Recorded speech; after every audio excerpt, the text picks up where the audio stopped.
real cases before a real judge. Plaintiff Valerie Eileen Robinson says the defendant is her younger brother. And when she left home for the Army, the defendant became addicted to heroin. Valerie's suing because he agreed to help with their mother's funeral expenses and has failed to do so. Defendant Michael Johnson says he didn't become addicted to heroin and alcohol until he was an adult, and he admits that he still struggles with his disease to this day. Michael's countersuing because he claims Valerie falsely accused him of stealing from her. All rise. This court is now in session. The Honorable Judge Greg Mathis presiding.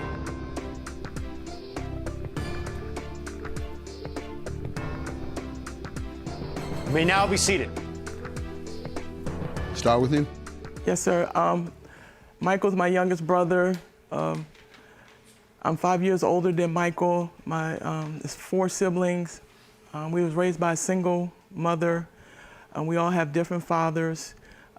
Michael has always been my baby. I love my brother. Michael has a drug problem on heroin.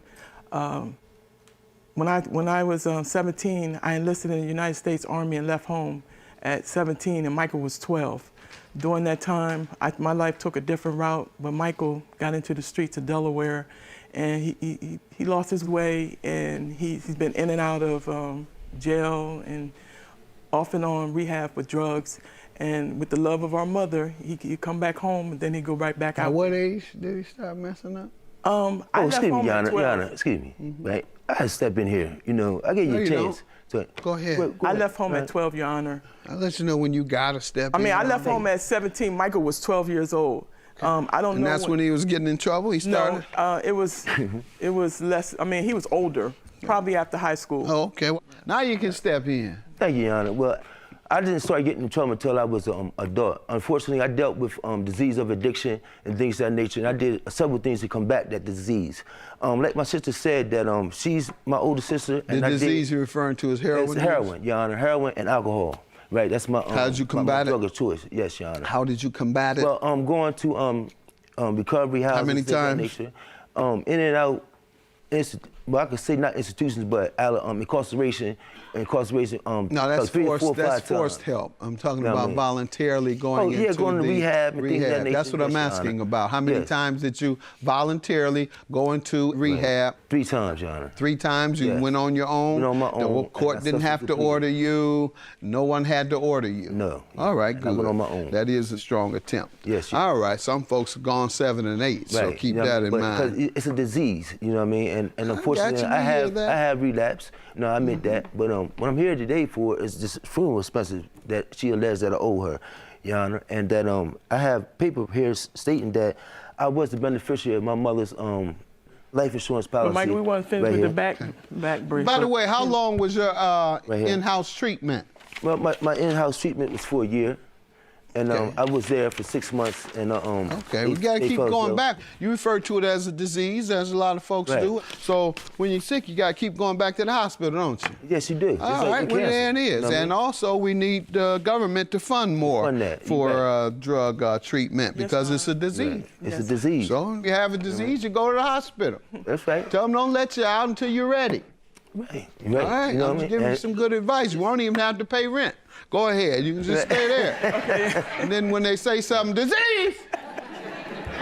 Okay. Go ahead. But, Your Honor, over the years, I retired from the Army, became a Department of Defense civilian, traveling different places. So I would go home briefly, and Michael, he had a situation where with his disease, he ended up getting arrested. He breaking into someone's house and he fell asleep, and they found him in there. So the people were there? The people he was robbing. were there? What are you talking about now? What you talking about is what you called the police on me. No, that was the second. That was the second incident. Hold up, Your Honor. Since you want to talk about it, let's talk about it. What happened was, Your Honor, that my sister came home to visit my mother's house, right? 2009. And I was in there. I'm 43 years old, and I was under the influence, right? I was using heroin and alcohol, like I said. My sister come in the house and everything, right? And she's hitting me and stuff, right? And I'm telling her, yo, stop hitting me. You keep on hitting me and hitting me, right? I'm telling you, stop hitting me, right? So what I did was, I reached for the knife, right? No, stop hitting me. She took the knife from me because, like she said, she's coming back ready and all that. Is that right? what this the incident? And I came home. She's not referring to this incident. That's the second incident. No, what I'm saying is that you're talking about something that she has not mentioned. You said you want to address it. What you need to address is what she mentioned. I'm sure it's more than one thing you've done to hurt people. Tell me about the funeral expenses. August 16th, our mother passed away. Our mother was living with me in Savannah. She's been living with me since 2014. Because in Delaware, she didn't want to leave Delaware in 2014 unless Michael was situated. At that time, Michael had been through rehab. He got into the Y. He was doing good, that she felt comfortable that she could leave and he'd be all right. He's her baby. He's the youngest. She loved Michael. She came to live with me. I was in Mobile, Alabama. From there, I moved to Savannah. She died August 16. Her death certificate says her heart, but we believe it was an allergic reaction to shrimp, which she wasn't supposed to eat. How old was she? She was 74. Wow. She would have been 75 this month. Anyway, when she passed away, she died in Savannah, so I had to have her body transported from Savannah to Delaware. We knew there was a policy, but with her dying outside state, they wouldn't touch her body unless she was, embalmed and moved. So I had to pay up front because we didn't have a policy. We didn't know what the policy was, where was the policy. So before we found out a policy, I had her body transferred from Savannah to Delaware. I paid the expenses from that funeral home in Savannah. Once she got to Delaware, I paid the funeral expense in Delaware. And at that time, we found out she retired from GM, General Motors, so she had a good policy. I paid the funeral expenses. I talked to my brother and sister. All four of us got together. I assumed I was a beneficiary. I was not. After going through Why did you assume you were? Because taking care of my mom all them years and being the responsible one in the family. And the others weren't as responsible no, as they you? weren't. Yeah, and that's an odd thing that happens. I know that's happened many times. It's happened to me in one instance where I provided for a relative, a close relative, and I paid the rent for their last 10 years, everything. Right. Bought them cars, made sure they were taken care of. When they got sick, I made sure I paid the nurse and included my brothers, but not me. Yeah, so, but being the oldest and it was her mother, if she didn't have a policy, I still would have took care of her. But she did have a policy. We found out Michael was a beneficiary. Wow. We talked about it. All I asked Michael was to pay for her funeral expenses. That's what the policy was for. But Michael seemed to think that was a windfall. How much was the policy for? One policy was for $10,000, the other one's for $20,000. Okay. And it didn't say funeral expenses on the policy, did it? No, it didn't. Okay. I don't know what it said on the policy. I didn't get it, sir. Well, you said all that? You should have known that. It said Barrett, but... What? How did you know his name was on it then? After I sent the death certificate, they were dealing with me, and I did all the paperwork. They told you. You didn't see it. You didn't see the policy. They just told you. I didn't. No, sir. I never seen the policy. Okay, they just told you that. All right, good enough. They said Michael was a beneficiary. All right, and so why are you suing him? Because you believe the policy should have gone toward the funeral? Yes, I do, sir. All right, and you don't know whether the policy said that? No, but we did. Because most don't. They leave the money to an individual. I didn't know that, but we did have an agreement. If the policy was in my name. Who had an agreement? Me, Michael, and my brother and sister. What was his Michael. part of the agreement? Once he found out he was a beneficiary, he was going to reimburse me for the funeral expenses. He made that agreement with you? With me directly. All right, and when you came to collect, what has he said? He changed his mind. He sent me a check. At first, Michael was going to send me $15,000. Did he send you anything? He sent me $5,000, Your Honor. Okay, and let me hear from you, sir. Your Honor, this is the paper that she brought down for funeral expenses. Let's see it, please. What is that? This is what she sent me for funeral expenses, Your Honor. And like she said, though, when my mother passed away, she didn't inform me that my mother passed away. My niece did and everything. And the way I found out that she passed away, she sent me a text about the funeral, when the funeral was going to be. You know what I mean? And then when I did talk to her, hold up, when I did talk to you, Valerie, I asked you, I said, now, Mom told me, because my mother told me in 2012 that she did have a policy, all right? And that I was a beneficiary of it. And when I talked to you on that day, I told you about it. That's how you knew. I told my sister, I said, look, Mom has a policy, and I might be the beneficiary of it, because she told me that. But you said, well, I'm not going to check into that now. I'm going away. You was going somewhere with the military. You was leaving. Mike, and you therefore, got the that's why you chose to step up and take care of the Everything funeral stopped when my expenses. mother died. I wasn't going nowhere. Let me have my chance to talk, Let me please. finish. Because at the time when you said that, right, you said, okay, Mom has to be embalmed, all right? And I said, okay, Vad, you know what I mean, let me know what's going on. You didn't let me know nothing until you got up here. You got up here, you chose to embalm Mom and sent her up to Wilmington, Delaware and everything, right? So I'm waiting for you to call me and let me know what's going on. You didn't, because other people in my family wanted to know, Mike, what's going on with the funeral and everything of that nature? And because when my mom, like she said, my mom went down there to Savannah to live with her, right, 3 years ago, all right?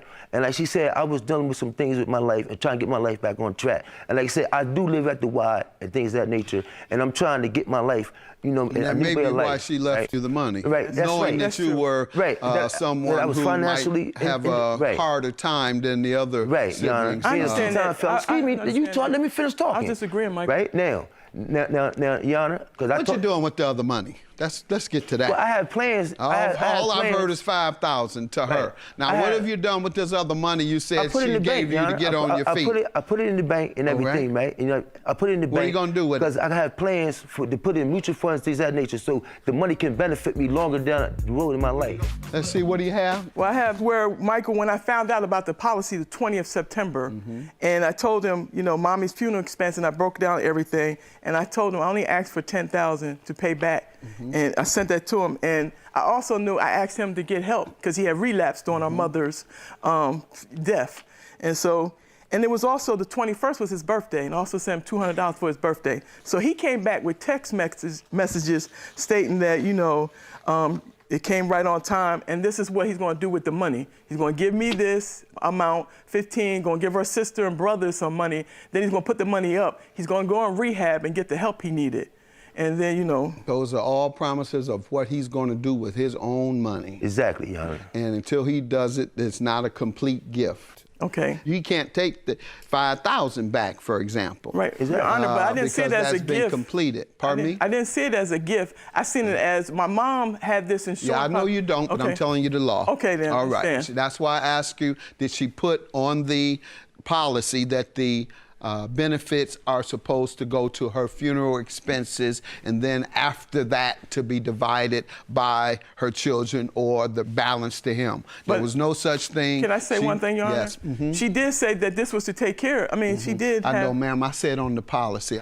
And your counterclaim for defamation, how does she owe you? Well, Your Honor, I feel she said that I stole money from her, and what I did was I said... Where did she say that? Well, she said to my family members, you agreed, that's why I'm did you here. say he stole the money? I didn't say you stole. You say she didn't. You have evidence that she did? I never said you stole. No, I don't, Your Honor. Okay, well, I can't grant you a judgment. I don't know to believe you over her unless there's some independent evidence. I can't just take your word that she said that you stole the money. She said she didn't say it. How do I know who to believe? Exactly, Your Honor. Right, But, that's Your Honor, exactly why I can't give you a judgment. Okay, but Your Honor, that's one thing. enough. Okay. Your claim is dismissed. It was the promise of a gift. Nobody's name was on that but him. He had a right to do what he wanted to do with that money. Him telling you he's going to pay some of the expenses was the promise of a gift. He had no legal obligation to pay your mother's funeral expenses. Zero. He didn't have to give you the $5,000. He could have said, I'm not giving you a dime. She left it all to him to do what he wanted to do with it. All right. And if he wanted to shoot it in his arm until it runs out, it's all up to him.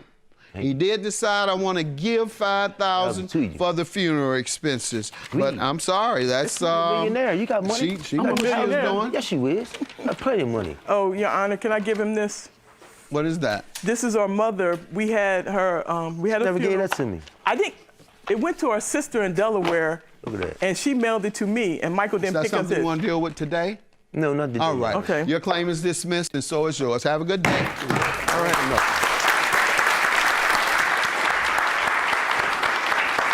Well, you know what I mean? Hey, listen here, man. I don't even know why I came here. You know what I mean? Just to bring me here to try to defame me on national TV was ludicrous. You know what I mean? I feel as though, you know, I'm gonna do what I said I'm gonna do with myself. You know what I mean? I'm a grown man. I'm not no child. You know what I mean? Everything she said was that what she wanted me to do. I do what I wanted to do. I'm a grown man. My relationship with my baby brother is over. That $30,000 ain't gonna last long. I mean, he's saying I'm a billionaire. If I was a millionaire, I wouldn't have brought him here. But at the same time, I paid for my mother's funeral. I took care of it, and he's gonna give me a gift. I did give you money on it. But he should have paid for the funeral. That's what the expense was for. But it's all good. God is good. God don't give you heard what Judge Mathis said. That's true. You know what I mean? When no legal nothing to it. Don't call me. I don't call you. Plaintiff Octavia Cole admits she's addicted to crack and says she dated the defendant, but he was verbally abusive. Octavia is suing her ex-boyfriend for unreturned property and emotional distress. Defendant Joshua Madden says when Octavia moved in with him, he had no idea she was a crack-addicted prostitute whose ex-boyfriend pimped her out. Joshua is countersuing for rent and damages. All rise. This court is now in session. The Honorable Judge Greg Mathis presiding. You may now be seated. Start with you. Hi, he's my ex-boyfriend who I thought cared about me, but How long you all date? for about four months. But we known each other before that. We had met through a program called How long Inspire. you all known each other? I met him in 2015. Okay. After we broke up, How was it dating? Oh, okay, it wasn't good at all. Why? Verbally abusive, not supportive. I have a crack addiction, so I was verbally abused about that a lot. In recovery? No. You're not? You're I practicing? struggle about it. I mean, Okay. How often do you practice? I fall back here and there once in a while. Okay. All right. We're going to help you get some treatment, all right? That's part of what we're going to do. All right. We're going to help you get some treatment. And we don't have to focus much on that today because I admire you for coming to tell the truth. And I'll call you in recovery because most folks, they do not admit it. People in recovery are the only ones I know have admitted it. Most people lie, dodge, and that's when I have to call them crackheads.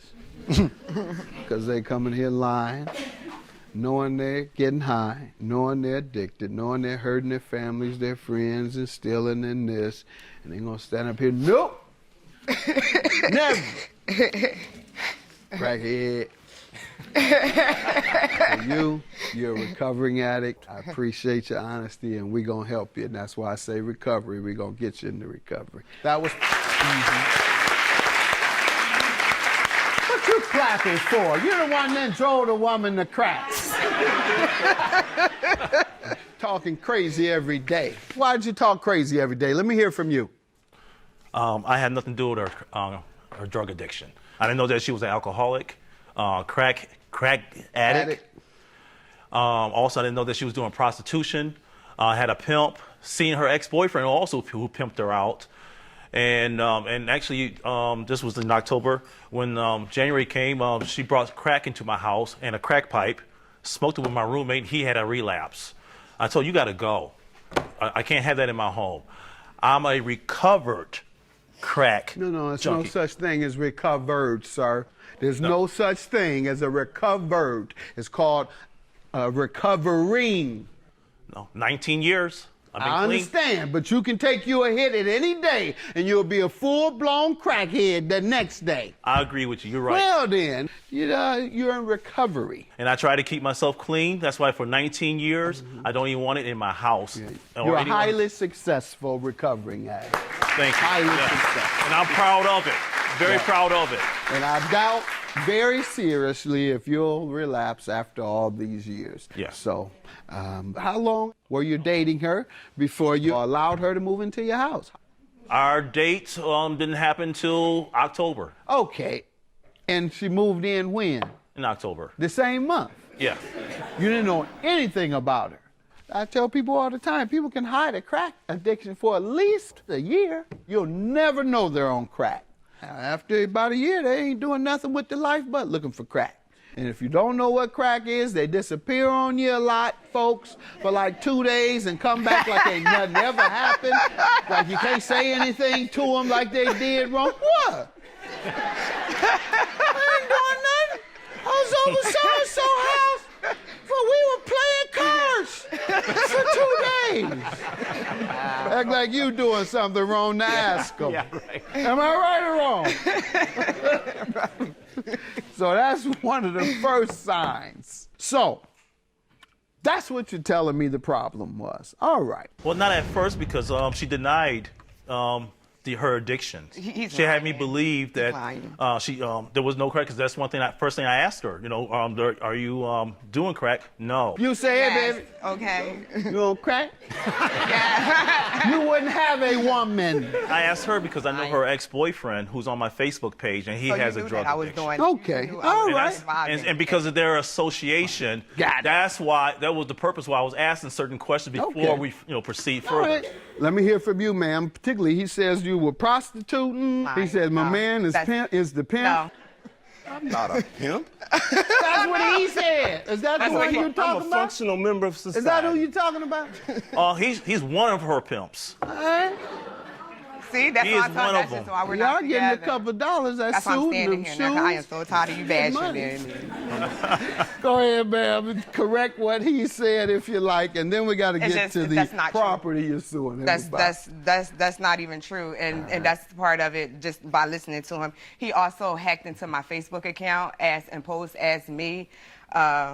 Through one of his phones, he went on Facebook and told one of my friends that I had HIV, which is not true. I do not have HIV, and that I had got it due to my crack habit. Sir, did you say that? I'm not going to deny. Yes, this is the phone that this was my property. She was using my phone for doing drug deals with this man. And yes, I did send a message, which I regret because I was upset. I even also sent a message to this man pretending to be her and asking for dope. And he responded, yes, tomorrow. Property, unreturned property. Unreturned property is from when I moved out in February. I didn't take anything, so when I did try to contact him for my belongings, he would not give me none of my items. The only thing he does is call me crackhead junkie, say that I can't take care of my daughter properly. You know, it's just a whole bunch of harassment, and I still haven't got any of my items, so that's the unreturned property right there. Okay, sir? She moved out February 14th. February 16th, she said she'd be by my house to get her property. That's a Friday. I waited all day. I told her where all her stuff is. She never showed up. And even after the 30 days, I even said, like, let's do it the right way. Like the hotel that she was doing her activity was like only a 5-minute walk from my job. I'll bring your stuff to my job. Meet me at my work. She never shows up. I have the messages, text messages. So she where are things? Still in my storage, about 10 feet away from my door. Okay, you have a list, ma'am? Yes. And your counterclaim, how did she owe you for rent and property damage? Yes, well, when she moved in, all the money she gave me was $70. And what was the agreement? $300 a month. That's what I charged. You stuttered on me. How much was the rent, ma'am? Did you agree to rent? No, because I wasn't even employed when was she employed? No, yes, I did she was. not. And I also got a message from her former employer who fired her. I have that. Well, that means she wasn't employed. Exactly. No, she just proved the point. October. Okay. She moved in October 10th. November. Ma'am, did you give him I gave him only $70 because I was helping him out with an electric bill, but I did not. The only thing I agreed was to buy food. She moved February 14th. Did you ask when had you asked for your money prior to that? Prior to that? Yes. Never. Never. Every month since she was, October, November, December. All right. What did she say? Oh, well, later on, because once again she didn't get paid because she was going through some issue with this gentleman. Why she left him? That's what she told you? Yes. She said, I'm going through the issue with him? And you said he was pimping her? That means she certainly had money to pay you. Yeah, she did have money. Why don't you think she paid you if she had money? Why didn't she pay you? because she was using her money for other things on her own personal That self. was her response. I'm spending my money on other things, my personal stuff. I mean, she just You're had asking me about this rent. To pay you nothing. What she say the next month, November? Where's my rent? What she say? She said, I need my money for other things because she's trying to prepare. She's trying to prepare for her daughter, who she don't have custody for, to come stay with me because she didn't want her daughter to stay with this man. What about December, the third month? December, her daughter did come and No, stay. you asked for your money. She keeps bringing up her daughter. I need this here All for right, my her daughter. daughter was there. And also, she needed to send money to North Carolina where her daughter stays at. How about January? Okay. She just kept on giving me more excuse. I told her to leave because that's in January. That's when you told her to leave? That's when I told her to leave, but she did not leave. I told her to leave in January because that's when she brought crack in my house. All right. And I told I got really upset. You got to go. And she smoked crack with my roommate, and he had a relapse from her activity. And basically, she was all this. She owed you at that time, if we include January, $1,200. She was smoking crack in your house. She turned your roommate out. All of that, and you say, could you leave? And she say, no. And then you say, okay. What about eviction, sir? You ever heard of that? I tried to do that also, Your Honor. Pardon me? Yes. And what happened?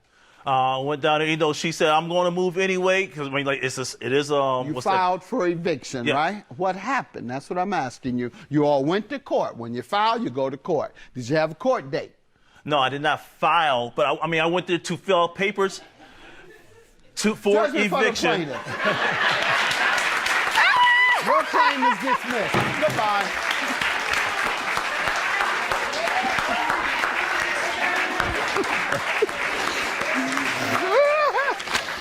He's a drug dealer. I'm not happy about it. He should have had no business coming to my house bringing dope to my house. He's a crackhead. I am not a drug dealer. I'm a functional member of society. Yes. I've been working for the past 4 years as an IT consultant, and I don't know where this man, what planet he landed on, but he needs to go back there. Plaintiff Tina Shaheen was an alcoholic for 35 years, and she only got sober after getting a DUI with her 5-year-old in the car. Tina claims her son, the defendant, resents her because he had to drop out of school to care for her child, but she's suing her son today for a loan. Defendant Anthony Dugan says in spite of Tina's alcoholism, she was a good role model. However, although she's no longer drinking, Anthony's worried that Tina replaced the alcohol addiction with an addiction to either crack or cocaine. All rise. This court is now in session. The Honorable Judge Greg Mathis presiding. You may now be seated. Start with you. Well, Your Honor, I just wanted to start off to say that I love my son very much. I'm very proud of the young man that he's become. And in the past, I was an active alcoholic, and I've been sober for 8 years. Good. But my son was raised with me drinking, and I stopped drinking. To what age? At 17. Okay. And I stopped drinking when I got a DUI with my 5-year-old minor in the car. When did you start drinking? When I was about 13. What year do you know? How many years did you go 35 as an years. alcoholic? 35 years I drank. As an alcoholic? Active alcoholic, yes. Okay. Go ahead. Then I ended up in jail for a year, and during that time my son was in school, and he had to drop out to take care of his minor sister. And I felt he's always resented me for that, and it's hurt our relationship. And do you understand the resentment? Yes, I do, sir. And it has always hurt your relationship, you say? I feel that it has, yes, sir. What makes you feel that way? I feel that we're not as warm and fuzzy, and we used to be cohorts in crime. What does that mean? Flipping cars on Craigslist, repairing them and selling them, just a little hobby. And we always work together as a team to do that, and that has weaned. And anything else you want to tell me? How's he been doing in school? You say you're proud of the life he's able to live, overcoming the obstacles that you presented? Yes, he's a student full-time for microbiology at a private college. Good. He also works full-time as a quality control sanitarian for a food plant, and the company likes him so much as an employee, they're paying to put him through college. Excellent. And he was in the household with you? Yes, he was raised in a household with me, sir. No father in the household? No, there was a father, too. Okay. We ended up divorcing because of What was his alcohol. lifestyle like? His father... Did he live in the household? Yes. What was his life like? Was he an alcoholic as well? No, he was not. He worked full-time as a nurse's aide for a developmentally disabled center for the state of Wisconsin. And he was able to connect with your son? They have an excellent relationship. All right, so I was trying to find so that others will know how kids can overcome major obstacles in their life during their upbringing and then turn it around. And so one of the things I'm hearing is there was his father's presence that inspired him and kept him on the right track. So as long as there's someone in their life that can keep them on the right track, it's a higher probability that they'll be able to move forward and prepare themselves for a career. Let me hear from you, young man. Yeah, first I want to say, I don't resent my mom. I love her very much, and, I want the best for her and my family. And she stated she overcame alcohol addiction, and, that's true. But before I get into the details more, I want to say, I fear that maybe overcoming that addiction could have led to replacing it with another addiction. What's that? A drug or a lifestyle? Going to the casinos every night? What are you saying? We're doing what? I mean, all I can, base this on is the behavior I've witnessed. Some of the symptoms relate to maybe cocaine use or crack addiction. But I do want to make sure that I state, I've always How long loved her. have you seen those symptoms? It's been maybe since 2011, and there's been high points and low points throughout that time. And I really want to state that I don't want my mom to think she wasn't a good role model, because she's one of the most she's a very professional lady, had a higher position in the workforce, and one of the smartest people I know. I don't want her to think that she wasn't capable of being a good role model in the past. She was someone to look up to. Okay. And I'd also want to say that the details that I've been witnessing are it started with fraudulent checks. How long ago? That was maybe 2011. So that was right when I was out of high school. And I understand there's pressures that we're going through, economic times and everything like that. But it evolved. She stay out much at night, overnight? Come up missing a couple of days? Not back then. She was still around. Has she done it since, or any time? Yeah, she's since then. Yeah, more recently I would say she's not around as much. With my sister, she's not in the house as much. What hours in particular? Did she disappear overnight? Need to look up crack. Go get a crack dictionary. You don't know what crack is like? They disappear overnight, don't come home. They have binges, so they out for 2 or 3 days, smoking up everything that doesn't move, including what they think is in the carpet.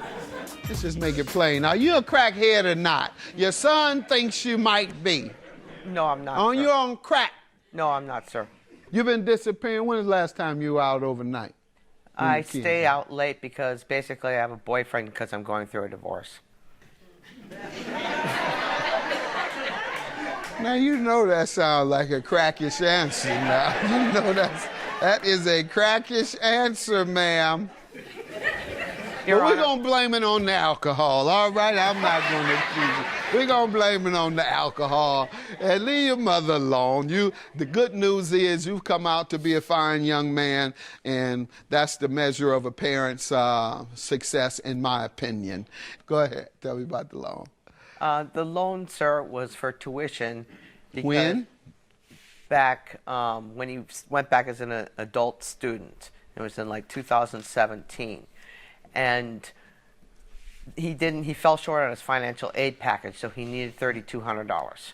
So I had just sold my house to move to Africa with my overseas husband that was in America with me, and we were moving back to stay in his country for a while. They got crack over there. And I know people that's one of the things people try and do, move out the neighborhood where the crack is, move out of the community, try to run from the crack. They got crack everywhere. So you ain't running from crack when you go over to Ghana or Africa. What part of Africa? Morocco. Woo, they got plenty of crack over there. I'm sorry, man. He opened the door to that. You know that's part of my thing anyway. So when your son opened the door, I got to give you the devil over there. All right, so you decided once you got your funds, you were going to move to Africa, and what happened? Borrowed him $3,200 for the tuition, and it was a loan. I stated that it was a loan. To be repaid when? I repaid next time he gets a financial aid draw. Okay. Which was in January, and I said, no problem. Then when I was planning on coming back, he had not paid me in January, and I said, well, I need $1,400 for an apartment when I move back to America, and you owe me money. So he generously took the $1,400 out of his financial aid package and paid a down payment on an apartment for me. The apartment fell through. I ended up having to take the landlord to small claims court because she would not let me move in because I refused to sign the lease that she had written. But he never paid me the remainder. Now I'm going through divorce with my husband that's from Morocco, and I really need the money. And I helped him when he needed it, and I know he's a wonderful young man, and I anticipate he'll step up to the plate one day. Okay. What have you all, or you and his dad, contributed to his education, college? I gave the $3,200, that's about it, and I've helped him, through emotional encouragement and advice because I myself am a college graduate. So you did give him the $3,200? Yes, I did, sir. Okay, good. I thought you loaned it. Oh, I'm sorry. That's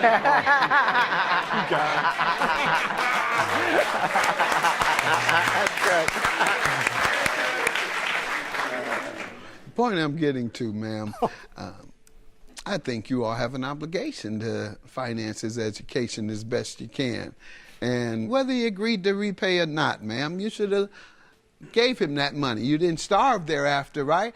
And he hasn't paid you since. And you're not starving. So I say that parents, particularly in this instance where you actually had it, should pay for their children's tuition as much as they can afford to do so. If you go to a major university or even a regional or small or private university, they cost somewhere between $20,000 and $50,000 a year. And financial aid, I think he would probably max out even if you're poor. So there's always a shortfall, and it's usually about $5,000, and that's why young people get $5,000 typically a semester or a year that they have to borrow. So that's why I'm just trying to make that plain to the viewers and to the young people and to you that he's always going to have a shortfall in college. Am I speaking for you and out of turn? You tell me about your college expenses. What led to the shortfall that I needed her help covering was I worked for another employer that, shut down and then kind of lost my tuition reimbursement. I wouldn't have gone to this college if I didn't have the support of an employer in the first place. So I did think about that. And when my first employer that offered this benefit shut down, I ran out of money. Certainly. Man, I was lucky enough to find another too. So I'm good now, but correct. Yeah. And that's not going to always be the case. But, do what you have to do. You're in a university that has a high placement rate for jobs. That's another thing young people should look at before they go to a training program, community college or university. One of the things should be included in your consideration is their job placement rate. So those are the things that come in to consideration, the amount you're going to have to pay for each school and whether that school's placement rate. People major in things that they don't even do anymore. They major in what he called drawing architect. They do everything on the computer now. What you look like with a pencil. You ain't gonna never get a job using a pencil. And so that's what I suggest, ma'am. And secondly, my suggestion is, as I will also advise viewers, is that your child's college should be in mind from the time they are born. Nora, my 3-year-old grandchild, her college is paid for up through a medical degree, because that's what's on my mind. And so that's what I think all viewers should have on their mind, because in this day and age, you're not going to find a livable wage job without some advanced preparation. And that's my advice, and parents have to think about that. So let me see what you got. You got Chanel's on, you got red bottoms. Walking here with a Chanel bag. Where's your bag at? You left it out there? Your purse? Yes, I did. And don't want to pay his tuition. Now that's ghetto fabulous. You still want to sue him, or have I lashed you enough? You still want your money, don't you? I just want help with my rent. How much? You can't get help from him every month. How much? I can't. $1,400. One time, $1,400? Yes. $1,475. And Your Honor, I would like to interject. You know, it might not even be a problem for me to provide her money. Be quiet. It's just if. Don't say that. If. Don't say that. There's a big if here. You know, if I could trust her to spend that money on the rent. So, you know, there's a history of shortfalls, maybe like my tuition fees. So a one-time payment wouldn't help. No, that's my fear. It's going to continue. Yeah, I've had a history of, you know, giving her money here and there, and I feel like I've done way more than enough to complete this, you know, satisfy the debt that she's And you're going to claiming. continue to help her in the future. Judgment for the plaintiff, I'm going to pay out of my scholarship fund, out of the Mathis scholarship, young adults and servants, and give it to you. All right? Continued success to you. If you have to go part-time based on the amount, if you have to, are you on campus or at home? You go from home? Yeah, I commute. Okay, so if you have to take less courses, night school, part-time, whatever you have to do, don't stop, all right? Young people who stop while they're in college, they get a car, so they got a car note, insurance. They get them a little apartment, so they get their little girlfriend coming over. Who wants to go back to school? He's smiling. You on your way. You on your way. Don't drop out of school, get your little bitty apartment, have a little girlfriend coming over there, sneak in their dorms at school. Have a good day. Judgment for the plaintiff. Thank you to the show for giving my son an opportunity to air his feelings and for me an opportunity to express my love. I'm so grateful because before the show, my son texted me and said, no matter what happens, I love you. Mission accomplished. I would reciprocate the same feeling. You know, I'm glad that we were able to come together, and, you know, without another setting, maybe some of these feelings would have been kept in. So, it wouldn't matter what, we're going to be a family. Love you. Yep, you too.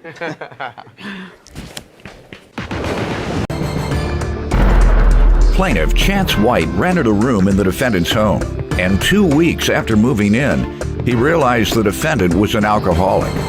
Chance claims while living there, someone overdosed on heroin in the home, and Chance had to revive her. He's suing his former roommate today for stolen property and defamation. Defendant Linda Jordan says Chance made her life a living hell from the day he moved in until the day he moved out. Linda claims Chance harassed her repeatedly and threatened to call the police on her and have her child taken away. She's countersuing for unpaid rent. All rise. This court is now in session. The Honorable Judge Greg Mathis presiding. You may now be seated. Start with you. Okay, sir. On November, I found Miss Jordan on Craigslist, a room. I moved in. I thought it would be a nice, loving family. She had a 13-year-old son and just herself. Within a couple of weeks later, she moved in her son, which was an alcoholic, as herself is too. Then she said that he would only be there for a couple of days, max a week. I said that was fine. From that point on, you already knew she was an alcoholic, you say? No, not till after about 2 weeks after I moved in. That's where I realized she was a constant drink. She likes her beer. So, Your Honor, he smokes pot habitually. I do smoke pot, so. Habitually? Habitually. I love marijuana. Daily. All day? Daily. No, not all day. I do work. I have a job. She does not. How many joints you smoke a day? I don't smoke joints. I smoke oil. How often? How many times I might do like a couple dabs, which is oil, which is little drops of oil. I know what it is. Yeah, a couple times a day. I know. And on days I work, all dope. yes, sir. Also, she would partake also a couple times. Not true. How many beers you drink? I am in recovery, Your Honor. How many beers would you drink a day? About 6. Okay. I never got drunk. Never got drunk. Your Honor. I never did. Never been drunk a day in your life? Never. Oh, I'm not saying that. Then what are you saying? You just said it. Well, let's move on. Yes, Go absolutely. ahead, sir. You Okay, all are from the point of- confused. I Too realized- much weed for you, too much beer Absolutely. for you. Which, Go ahead. In fact, I've actually also quit smoking because I got a fine dining restaurant. So just so I could get that job, I had to pass a drug test, which I passed, and I am working there. Good. She told me how to cheat on a drug test, by the way, to get Okay. employment. They came in the room with me though. But okay. So besides that, the son did not leave. They had vagrants over, people in and out of the house. I came home multiple times with my room being rifled through. Your Honor, he had friends over That's too. enough, ma'am. Let him tell his side. I asked for her to replace locks and give me a key, which was never provided for my room, which should Not have true, been. Your Honor. One more time, I'm going to grant him a judgment and dismiss your claim. Okay, so from the point I realized she was not going to make her son leave, she then let her son bring in his 18-year-old girlfriend, which they were doing both drugs and had people in and out selling drugs. What type of drugs? It was methamphetamine, and the girlfriend was on heroin because she, on December 26th, the 18-year-old girl. Hold on, ma'am. What do you know of either the son being on crystal meth or his girlfriend being on heroin? My son, no, on crystal meth. His girlfriend OD'd in our house. I found out after the fact. On heroin? On heroin. I found out after the fact. I did not know she was doing So heroin. you believe that your son was clean and she was on heroin? I knew that he drank. I did not know. That's what I'm saying. I had no proof he was on heroin. None at all. Okay, you had no reason to believe that your son used drugs. All right, By the time go right on ahead. the So what 26th else of you want December, me to know? She overdosed. I came home from work and I found her in the bathroom overdosed. I spent about 10 minutes chest compressions on the girl. She did get revived, and then 2 days later, her parents pulled the plug on the hospital. She was 18 years old. That did affect me quite a bit. I've never dealt with that.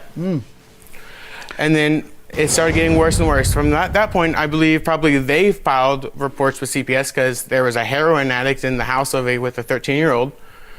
And within February, CPS agents came to the house and asked questions, and they asked me questions, I answered their questions. I did not file any reports, which she claims I filed multiple reports against her, which I never did, ever, because her son, Jeffrey, asked me not to, which I said I wouldn't because he said he was going to pay for her recovery because she's a meth addict also, and alcohol, and he was going to pay for her recovery. I have statements from the son on my behalf. Does the son state This is the son. that his mother was addicted to crystal meth? I didn't read the whole entire thing, but it Well, certainly that's the part that I'm she's an most alcoholic. interested in. We know about the alcohol. You keep saying crystal meth, and she keeps She admitted denying that to me crystal meth. personally. If you read it, that's what you would remember. Right. Well, she personally you told me she remember was in that recovery. more than you would alcohol. Right. Well, unless you can find it on there, I'm gonna call you a lie. Right.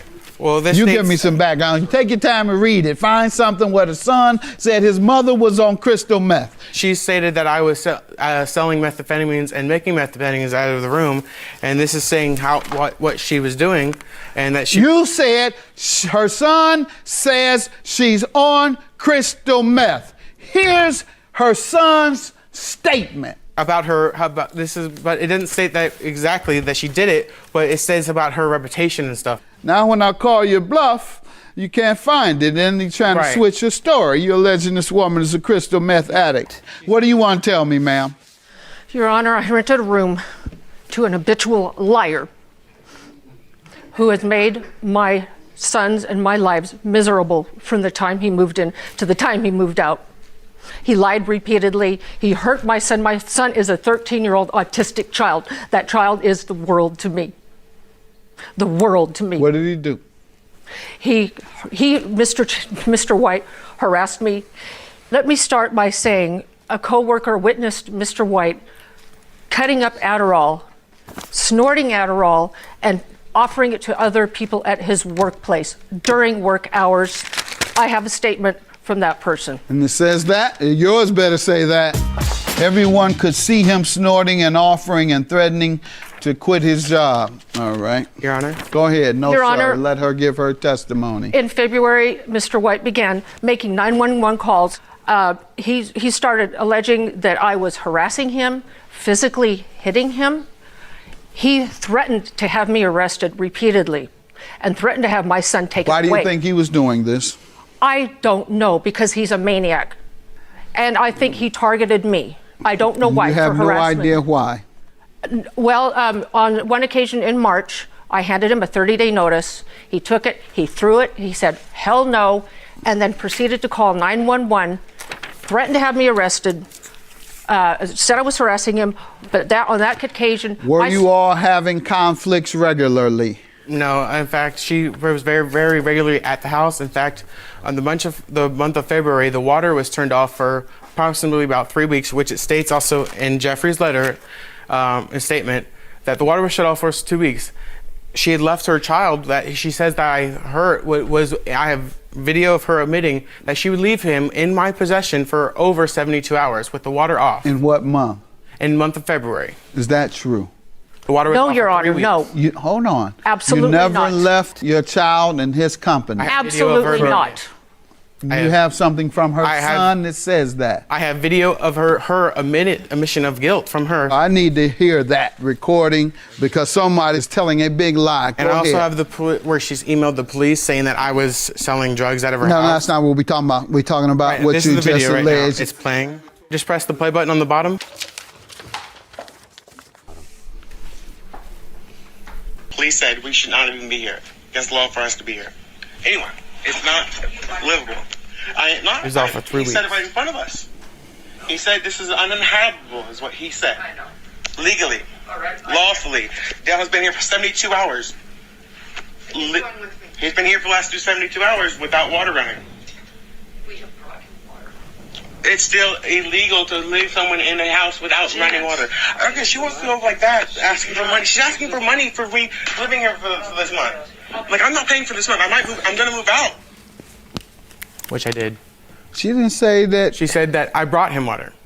Her words were, and she shook her head, you can see it in the video, and she said, I brought him water. So you claim the woman said on there that she left the child with you for 3 days. There is absolutely no such also admission. Arrested. Your claim is dismissed for perjury. Your claim is granted. Have a good day.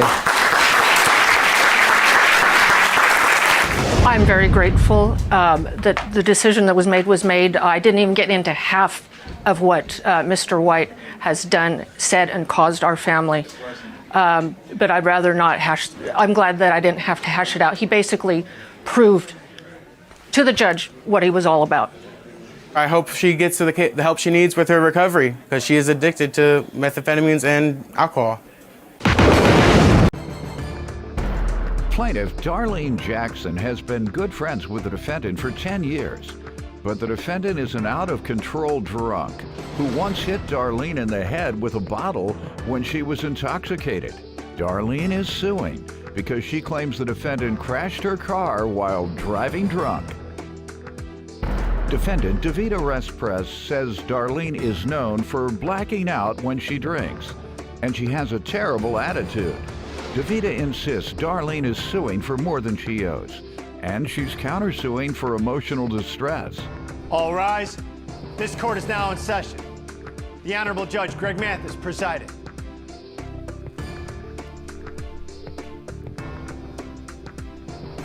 You may now be seated. Start with you. Hi, me and Davida have been great friends for over 10 years now or better. We grew up together. We party together, you know, we stay at each other's houses. Davida doesn't understand when she drinks, she gets out of control. You haven't told her? Yes, I have told her plenty of times. Out of control. Give me some examples. Like when we're drinking, she doesn't think she's wrong about anything. She likes to argue and have physical altercations. For example, we had a physical altercation. She hit me in the head with a Hennessy bottle. Why? Because we were arguing. I was in the back seat. She was in the front. I must have said something that really offended her, and she turned around and just, boom, smacked me just like that. I actually have a picture of how I looked right after she hit me. Some police or prosecutors could construe this as attempted murder. Wow. Yeah, if you do things to people and there's a chance that they can die from it, particularly a significant chance, that's attempted murder or attempted manslaughter.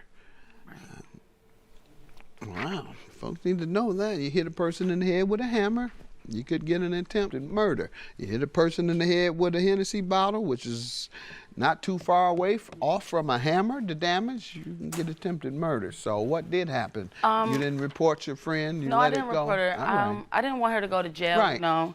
I understand. I know. I didn't want to press charges on her. You know, I love Davida. I still do. You know, I didn't want to throw the friendship away. Okay. So. Any other instances that are getting out of control? Because that was... We argue a lot when she drinks. You know, she gets very rowdy. We have had plenty of arguments. Can y'all try weed? No, we don't smoke weed. That don't do all that I to hear you. it's a calm drug. Yeah, it's to calm you down. Yeah, No, alcohol we gets you haven't. drunk and out of control. You wreck cars, you hit people, you get violent, Right. and it tears up your organs. Get a little weed, just nod out, and then wake up, and you can't, and you can't remember anything because that hurts your memory cells. So where you want to go, your organs or your memory cells? Something gonna go, weed and alcohol. Neither one of them are very healthy for you, other than weed helps stop some types of pain. But both of them hurt something or another in your body, my belief and understanding. From personal experience as well. Right. Everything my teacher told me not to do been affected me ever since. I used to flump down in my chair like this every day in school, being cool. Yeah. Right. Teacher said, Gregory Mathis, you're gonna have a back problem when you grow up. I wear a back band every day, as you know. I had a band. That's right. I used to go to school, starting in 6th, 7th grade, and be higher than a kite. Your eyes red. Gregory Mathis, you keep smoking that stuff, you're not gonna be able to remember anything when you get older. Can't remember a thing. Listen to your teachers. Go ahead, ma'am, you tell me what happened in terms of your relationship with her, and then we'll get to the car damages. Well, in your drunken ways, as she claims. I knew her, we basically grew up together. She said, I'm rowdy, she blacks out. Her attitude sucks. No, I do not Her black out. attitude She blacked sucks. out when she hit me with the Hennessy bottle, Your Honor. It wasn't a Hennessy. You will black She out with a blacked out. Hennessy She was- bottle. Yeah. Yes, she did. It wasn't. Absolutely. It wasn't a Hennessy bottle. It was a small Remy bottle, and she only had to Hennessy get Remy stitches, saw dark. and Ma'am, we fought it let's out. not minimize that. Move on. But, so that was that one incident. She blacks out. Her attitude sucks. Can't nobody tell her nothing, and if it's not her way, it's the highway. You all argue often? We argue all the time when we drink. Cause her attitude sucks. We all right when we not drinking, but when we drinking, you can't tell her nothing. You got any weed on you? I know you smoke that. I know that's your thing. You need to get them some of your weed, man. But yeah. Go ahead, ma'am. Tell me about this car damage. May 3rd, we were out drinking at a party, drinking again. We were drinking at a party, and I felt too intoxicated to drive. So I told her, let's hurry up and go to her house so I wouldn't have to be out driving. Let's party at your house. We ended up getting to her house. I fell asleep. So she decided to take my keys while she was drunk to go do whatever she was doing and crashed into a pole. I actually have pictures of the damages and the pole. Yes, she was drunk. What type of conversation did you all have after that? We had some arguments, Your Honor. Thank you. About that? About the car and the damages. How soon after did you find out? I'm sorry, you may have said it. While I was asleep, she woke me up and said, oh, it's just a $200 fix. My dad is going to pay you for it tomorrow. And I went outside and noticed the damages. And I'm like, you know, that's way more than $200 worth of damage. Damages on this one. No, that's when I first got the car. All That's right, nice car. Thank you. It was. Nice Jeep. That's horrible. All right, so what was the discussion about repayment or paying for the damages? She said she was going to pay for it. I have text messages her saying that she was going to pay me for it. You tell me what happened then, ma'am. Okay, after I wrecked her car, I came to my house and I told her about it. The next day, she had came to my house. We talked it out as an adult, face to face, and I apologized to her sincerely. Like, I admit I was wrong, and I told her I can't give it to you all, but I can give you payments on how much the damages is. And she went and got an estimate, and I told her, you know, just call me when you get the estimate and let me know how much it is. So she gave me the estimate and she told me how much it was. But then several weeks later, she texted me and said she found a guy that can do it for $2,200. And I said, okay, that's even better. Mm-hmm. So I was like, okay, that's fine. I can give you payments as soon as I start working. All right. Ma'am, her defense sounds like her only defense, because she's agreeing she owes you, is that you all agreed on $2,200. And how much do you say you all agreed on? Well, I went and got that estimate, and then after I knew she wouldn't be able to pay me right away, so I went and got another estimate, but it wasn't on paperwork, and he did say $2,200. But then the guy, my dog bit him in the face, so he told me not to come back on his premises, so I just didn't go back. I did tell her it was $2,200. Why did you take your dog anyway? Man, that's the first thing. Why would you get your seat. dog out the car, your dangerous, vicious dog? In my defense, What, you trying to get a lower price? No. That's a good idea. In my defense, That's a he good walked up to my car and pet my dog without any recognition. He's a pit bull. You don't do that. He put his hand inside? Yes, he put his hand in my car and pet my dog. And my dog bit him. Yeah, you don't want your car fixed by him. No, he told me not to come back. If he has that little common sense.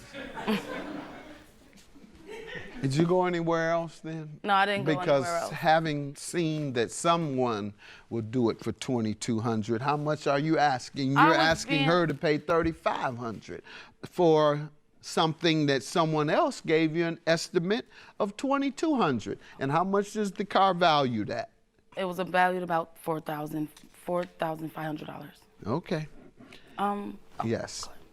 You had something else? Yes, I did tell her it was $2,200. I was being lenient with her because I wanted it to be affordable for her. But when I got on social media, she was out partying, drinking again, living her best life. So I said, oh, she's not worried about paying me right now, so I might as well go ahead with the full price. You know, she didn't care about me. I texted her and told her that my orientation and stuff is Thursday and Friday. And you know, once you go through that, it's a background check, so it's a process. Alcoholics Anonymous? Orientation? No, it's for my job. Oh. For my job. Once I started working, I said I was gonna give her the payments. And but you were out partying. Her car is worth only $2,867. Let me see that. I know you didn't tell me this, ma'am, and she has something that's gonna show me that. You show me something saying what you allege. The 45. He didn't give me that paperwork. He told me that right off head. He told you the value of your car? He told you the value of your car? Yes, he did. All right. Yes, he did, Your Honor. And he was wrong. I'm looking at the value here, and we're going to have to stick with the price you all agreed on, and that's $2,200. And your counterclaim for $2,000 for emotional distress. What did she do to you? Emotional distress, because after I wrecked her car, she came to my house and we talked it out and I agreed on the payments and I sincerely apologized to her. But after that, it's been family and friends coming up to me saying, oh, you know you wrong for wrecking her car. After I admitted to saying, okay, I know I wrecked your car and I was wrong and I'm sincerely sorry. But she going on social media, you know, saying whatever. I'm not her Facebook friend. I deleted her as a friend right after I wrecked her car. Why do you think she should pay you $2,000? Because she told people? Yeah, and because it's causing me stress after I told her I was going to give her after I told her I was going to give her payments. And we talked it out. Okay, you signed a confidentiality statement that you all wouldn't tell anyone? No. Did you sign a non-disclosure agreement saying that you wouldn't tell anyone? No. So she can tell anybody anything she wants about the factual occurrence. with the damage to her car. She has that right, unless you had her agree to not tell anyone anything. She can yell it to the rooftop. She can post it every day. She can tell anybody she wants. Go ahead and say it. A million people will hear you today. We float around mutual friends. Like I said, we grew up together. So if they did ask me, we all hang together. I'm not telling a lie, am I, Davita? No. Exactly. So they can know. You have a right to do it. I'm sure, Right. like you said, as a friend, you only telling mutual friends. And you know how mutual friends gossip, even men. Let me and my buddies find out something about each other. We call another one immediately. All right, judgment for the plaintiff for $2,200. Your claim is dismissed for emotional distress. Have a good day. No, I'm fine. I just want her to understand the seriousness of her actions while she's drinking, you know. I'm good with my judgment. I'm fine with that. I have nothing to say.